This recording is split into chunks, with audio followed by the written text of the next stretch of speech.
السلام علیکم ورحمۃ اللہ وبرکاتہ۔ ماہ محرم کی فضیلت، یعنی محرم کے مہینے کی فضیلت۔ عن ابی ہریرہ رضی اللہ عنہ قال قال رسول اللہ صلی اللہ علیہ وسلم افضل الصیام بعد شہر رمضان شہر اللہ المحرم۔ سنن الترمذی۔ حضرت ابو ہریرہ رضی اللہ عنہ سے روایت ہے، رسول اللہ صلی اللہ علیہ وسلم نے فرمایا، ماہ رمضان کے بعد، یعنی رمضان کے مہینے کے بعد سب سے افضل روزہ اللہ تعالیٰ کے مہینے محرم کا روزہ ہے۔ اللہ تعالیٰ کی طرف ماہ محرم کی نسبت اس کے شرف اور فضل کی علامت ہے، جیسے بیت اللہ، ناقۃ اللہ۔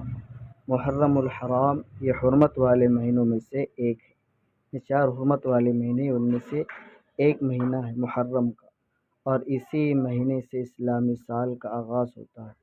اسلامی شہر اسی مہینے سے شروع ہوتا ہے۔